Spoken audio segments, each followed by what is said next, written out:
ऐसा है जो बिल्कुल अंतर्राष्ट्रीय स्तर का है, तो जाहिर है एक बड़ा आकर्षण है। और चूंकि जो भारत की जो एक साख थी बहुत पहले, वो साख कहें कि एक बार फिर लौट रही है। बख्तियार खिलजी था जो 3 महीने तक कहा जाता है कि वहां की लाइब्रेरी जलती रही थी। 9 मंजिला वो लाइब्रेरी हुआ करती थी, तो आप समझ सकते हैं कि कितना बड़ा वो क्षेत्र था, लेकिन उसे बख्तियार खिलजी ने जला दिया।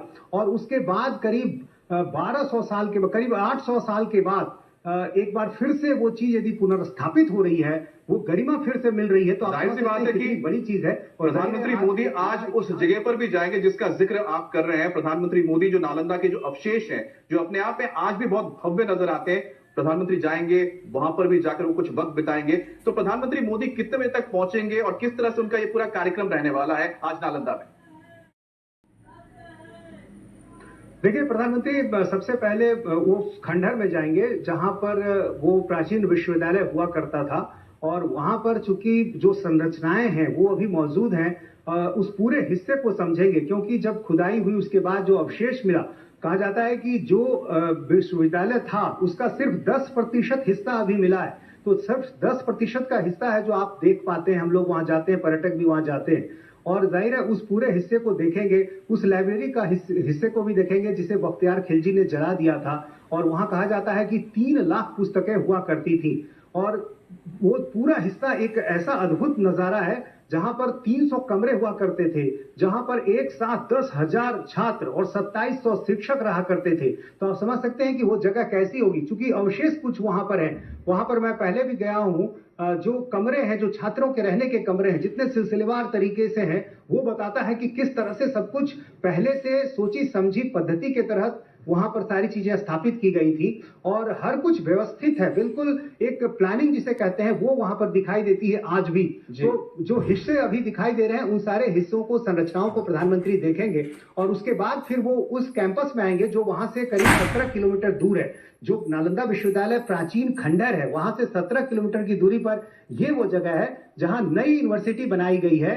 और जैसा कि मैंने बताया कि पिछले करीब 1 दशक से नीतीश, इसकी जो मुहिम शुरू, तो एक ऐसा ग्लोबल यूनिवर्सिटी तैयार हो चुका है जहां पर दुनिया भर से जो छात्र हैं यहां पर आकर शिक्षा ग्रहण करेंगे, भारत की संस्कृति के बारे में जानेंगे और उस संस्कृति को लेकर पूरी दुनिया में जाएंगे। और ये जो यूनिवर्सिटी आप कह सकते हैं कि प्रधानमंत्री मोदी ने इसमें जो रुचि ली थी, वो रुचि काम आई, और जो काम रुका हुआ था वो तय वक्त पर पूरा हुआ। और आज भारत, आप कह सकते हैं कि नालंदा के गौरव को एक बार फिर से पूरी दुनिया के सामने लेकर आने में कामयाब रहा है।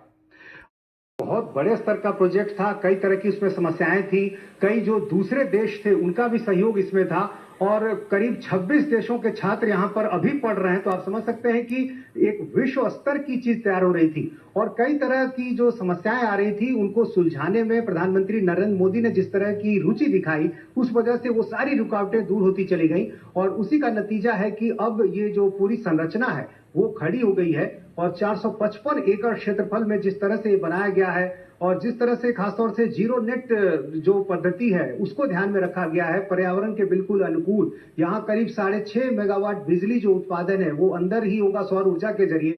कि इस बार अब हम नालंदा विश्वविद्यालय को पुनः उसका पुनर्जीवन नए में लॉन्च किया जा रहा है। और इस विधिवत उद्घाटन के बाद अवश्य मुझे मालूम है कि ये प्रगति पथ पे तेज बढ़ेगा। कुमार के बहुत करीब है क्योंकि उनका गृह क्षेत्र पड़ता है, और साथ ही नीतीश कुमार का कह सकते हैं कि एक ड्रीम प्रोजेक्ट है जो अब मूर्त रूप ले चुका है। इसका क्या महत्व होता है बिहार के ऊपर, देश के ऊपर?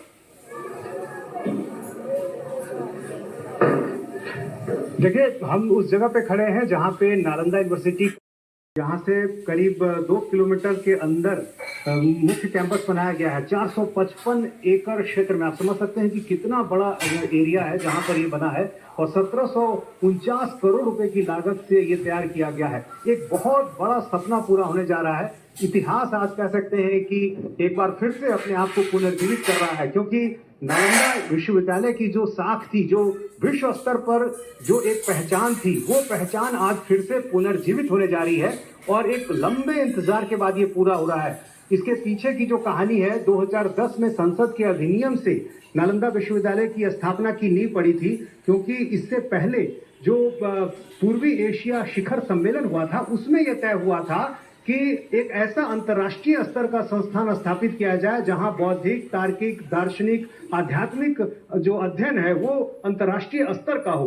उसके बाद संसद में अधिनियम के जरिए ये बात आई और फिर 2014 में जो आप तस्वीरें देख रहे हैं, ये 2014 में इसकी शुरुआत हुई। सुषमा स्वराज आई थी शिलान्यास के लिए, फिर 2017 से काम की शुरुआत हुई, 2022 में लगभग पूरा हुआ, फिर आगे नए नए हिस्से जुड़ते चले गए और अब जाकर जो है नालंदा विश्वविद्यालय की जो नई इमारत है वो खड़ी हो गई है। यही चीज मैं जानना चाह रहा हूं, क्योंकि